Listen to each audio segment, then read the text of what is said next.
Hello, नमस्कार दोस्तों, पहचान एकेडमी में आपका हार्दिक स्वागत है। और दोस्तों, संविधान की जो अन्य क्लासेज हमने पढ़ ली हैं, उसी क्रम में आज की क्लास है मूल कर्तव्य। जैसा कि आपको थंबनेल दिख रहा होगा। ज़्यादा ज़रूरी होता है किसी टॉपिक को समझना, क्योंकि उसकी समझ हमें एग्ज़ाम में हमारे कॉन्फिडेंस को बढ़ावा देती है और कॉन्फिडेंस का बढ़ना ही हमें हमारी सफलता की ओर ले जाता है। तो इसीलिए दोस्तों, टॉपिक पढ़ाना और बुक में लिखी हुई चीज़ें सेम ही है वैसे की वैसे, लेकिन है ना, समझ में आनी चाहिए कुछ चीज़ें। तो समझ को ज़्यादा प्रेफर करना चाहिए। इसी वजह से मैं आपको ये स्क्रीन रिकॉर्डिंग के माध्यम से ये जो मूल कर्तव्य वाला टॉपिक है इसे पढ़ा रहा हूँ। इसमें आप थोड़ा सा ध्यान से देखना, सारी चीज़ें हैं जो समझ में आएंगी आसानी से। चलते हैं आज की क्लास पर। तो मूल कर्तव्य की बात कर रहे हैं हम। तो ये मूल कर्तव्य वो हैं जो कि भारतीय संविधान द्वारा जनता को पालन करने के लिए जो कर्तव्य दिए जाते हैं उन्हें मूल कर्तव्य कहते हैं। कहने का मतलब ये दायित्व हैं जो जनता के ऊपर दायित्व हैं, यानी जनता को कौन कौन से चीज़ों का पालन करना पड़ेगा, इन सब चीज़ों के ऊपर फोकस, इन सब चीज़ों को लेकर के ये चीज़ें तैयार की गई हैं जो जनता के लिए है स्पेशली। तो दोस्तों, इन्हें क्या कहते हैं? मूल कर्तव्य कहते हैं। अब चलते हैं आगे की मूल कर्तव्य में क्या दिया गया है, कौन कौन से क्वेश्चन बनेंगे, एक एक क्वेश्चन की चर्चा करेंगे।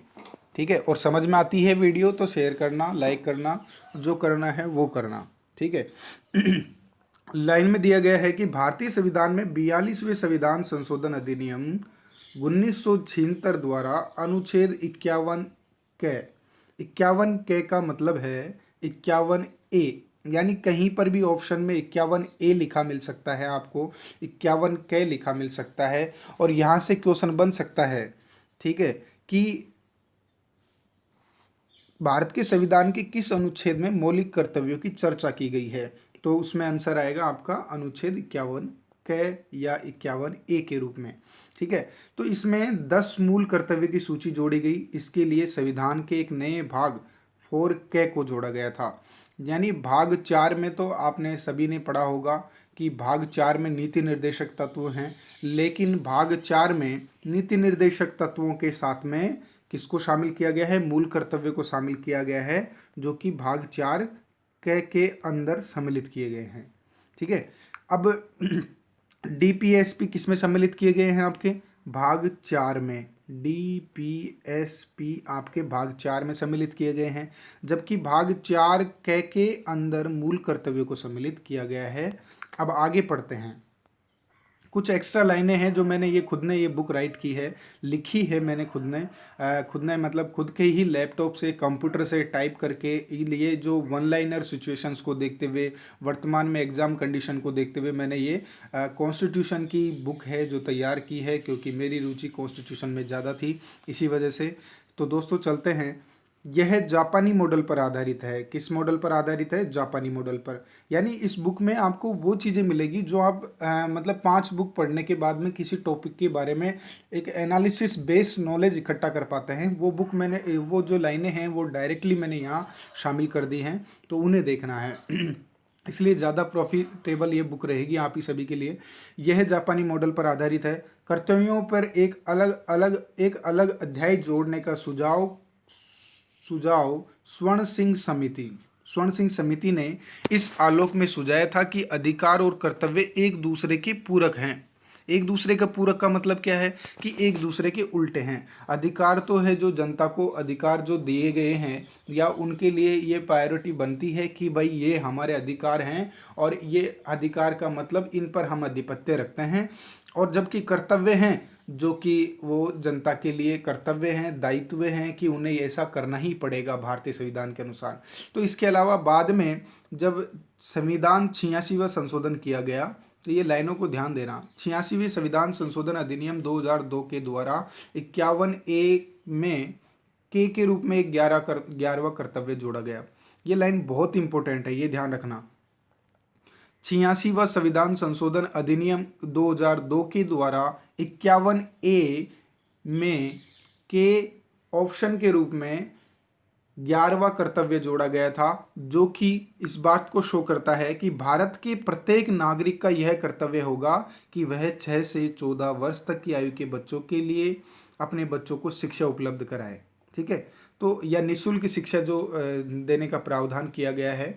ठीक है, तो ये सब चीज़ें हैं जो 86वें संविधान संशोधन के तहत 51A के रूप में 11वें कर्तव्य को जोड़कर शामिल की गई थी। तो ये चीज़ें आपको समझना है, यहाँ से भी क्वेश्चन बन सकता है आपका। ठीक है, इसके अलावा बात करें मूल कर्तव्यों की। मूल कर्तव्यों को पूर्व सोवियत संघ या रूस के संविधान से लिया गया है। ठीक है, कौन सी समिति की अनुशंसा पर इनको बनाया गया था? तो आप सभी ने अभी पढ़ा है, स्वर्ण सिंह समिति की अनुशंसा पर इसको तैयार किया गया है। ठीक है, और 86वें संविधान संशोधन अधिनियम 2002 में कौन से अनुच्छेद में जोड़ा गया 11वां कर्तव्य? तो ये इंपॉर्टेंट रहेगा। एक तो आपके लिए 51A के अंतर्गत इन्हें जोड़ा गया था। शुरुआत में कुल कितने मूल कर्तव्य थे? तो शुरुआत में थे कुल 10 मूल कर्तव्य थे। कितने मूल कर्तव्य? 10 मूल कर्तव्य हुआ करते थे, लेकिन बाद में कितने हो गए? एक 86वें संविधान संशोधन अधिनियम के तहत एक और जोड़ दिया गया, तो ये हो गया 11वां कर्तव्य। ठीक है, अब आगे चलते हैं। ये भी पूछा जा सकता है कि आपको कौन से संविधान संशोधन के तहत मूल कर्तव्य को जोड़ा गया था?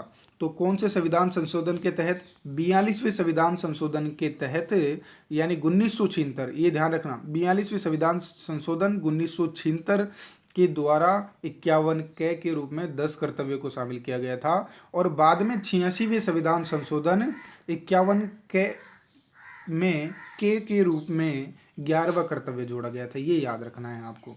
ठीक है, आगे चलते हैं। मूल कर्तव्य क्या क्या हैं? मूल कर्तव्य देखो, वैसे तो बेसिकली यहाँ से क्वेश्चन बनता नहीं है, लेकिन ध्यान रखने में क्या जा रहा है आप लोगों का, संविधान का पालन करें, उसके आदर्शों, संस्थाओं, राष्ट्रध्वज और राष्ट्रगान का आदर करें। दूसरा है, स्वतंत्रता के लिए हमारे राष्ट्रीय आंदोलन को प्रेरित करने वाले उच्च आदर्शों को हृदय में संजोए रखें, उनका पालन करें। तीसरा है, भारत की संप्रभुता, एकता और अखंडता की रक्षा करें।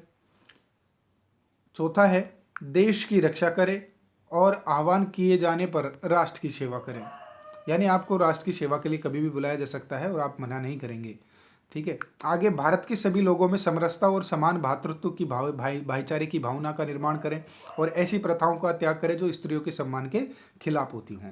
ठीक है, ये आपका दायित्व, कर्तव्य बनता है। हमारी सामाजिक संस्कृति की गौरवशाली परंपरा का महत्व समझे, उसका परीक्षण करें, परिरक्षण करना है, परीक्षण नहीं। प्राकृतिक पर्यावरण की रक्षा करें, उसका संवर्धन करें। वैज्ञानिक दृष्टिकोण, मानववाद, ज्ञानार्जन, सुधार की भावना को विकसित करें।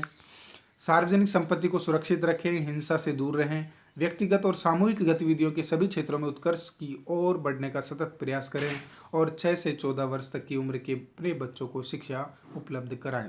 तो यह है आपके 11 क्या है, मूल कर्तव्य हैं या फिर मौलिक कर्तव्य हैं। ठीक है, मौलिक अधिकार नहीं है, ये ध्यान रखना। ये कर्तव्य हैं जो जनता के कर्तव्य, जनता के दायित्व हैं, जनता के बनते हैं कि देश में उन्हें ये चीज़ें तो पालना करनी ही पड़ेगी। और जो मौलिक अधिकार है वो उनको अधिकार दिए गए हैं, उनके लिए दायरा, एक सीमित दायरा किया गया है, जिसमें उन चीज़ों को लेकर के, उन अधिकारों को उनसे कोई छीन नहीं सकता। वो उनके मतलब खुद के हैं, उनके खिलाफ वो न्यायालय में जा भी सकते हैं, जबकि ये मूल कर्तव्य हैं जो जिनकी पालना आपको करनी ही पड़ेगी। अब देखते हैं कि मूल कर्तव्य से कौन कौन से क्वेश्चन बन सकते हैं। पहली बात तो कि मूल कर्तव्य को कहाँ से सम्मिलित किया गया है हमारे संविधान में। तो हमारे संविधान में मूल कर्तव्यों को रूस के संविधान से सम्मिलित किया गया है। कहाँ से सम्मिलित किया गया है? रूस के संविधान से जोड़ा गया है, भाग 4 के अंतर्गत। ठीक है, भाग 4 कै में जोड़ा गया है और अनुच्छेद 51 कै में, और 11वां कर्तव्य जोड़ा गया है अनुच्छेद 51 कै के भाग में। ठीक है, अब आगे चलते हैं। कौन सी समिति ने नागरिकों के मूल कर्तव्य को 1976 में सम्मिलित करने की अनुशंसा की थी? तो वो कौन थी? सरदार स्वर्ण सिंह समिति। कौन सी समिति? सरदार स्वर्ण सिंह समिति ने इस चीज की अनुशंसा की थी। अब इसके अलावा ये भी पूछा जा सकता है कि भारतीय संविधान में किस वर्ष संविधान में मूल कर्तव्य को अंत स्थापित किया गया था? तो यहाँ से डायरेक्टली आपसे संशोधन वर्ष ना पूछ करके सन के बारे में पूछा जाए तो आपको लिखना है 1976। ठीक है, तो 1976 में आपके मौलिक कर्तव्य को सम्मिलित किया गया था। पूछा जाए कि किस संविधान संशोधन नियम के तहत, अधिनियम के तहत, तो 42वें संविधान संशोधन अधिनियम के तहत। ठीक है, इसके अलावा आपसे कुछ और क्वेश्चन बन सकते हैं। कुछ क्वेश्चन क्या बन सकते हैं, कुछ ये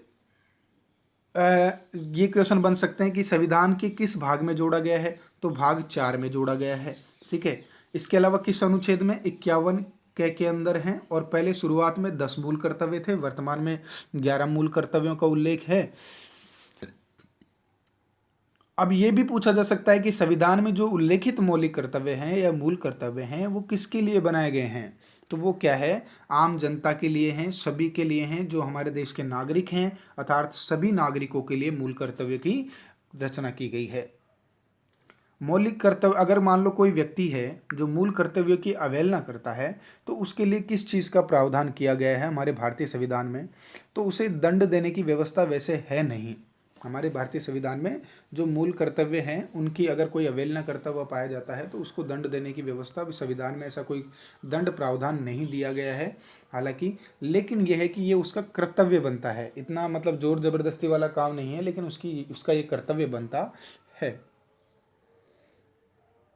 ठीक है दोस्तों, तो इससे संबंधित मेरे हिसाब से इतने ही क्वेश्चन बन सकते हैं, इसके अलावा क्वेश्चन नहीं बनेंगे। तो दोस्तों मिलते हैं नेक्स्ट वीडियो में। ये वीडियो आपको आशा है अच्छी लगी होगी, और मेरे हिसाब से बोर्ड पे पढ़ाने के बजाय यहाँ पर जो मैंने डाटाज आपको शॉर्ट टर्म में और अच्छी तरह से बताए हैं, तो उस हिसाब से ये ज़्यादा बेटर है, क्योंकि टॉपिक छोटा था, बोर्ड पे समझाने लायक भी नहीं था, तो समझ में आ गया होगा, इससे बाहर कुछ है भी नहीं। आगे हम और भी कई सारी चीज़ों को पढ़ेंगे। मिलते हैं नेक्स्ट वीडियो में, जब तक के लिए नमस्कार।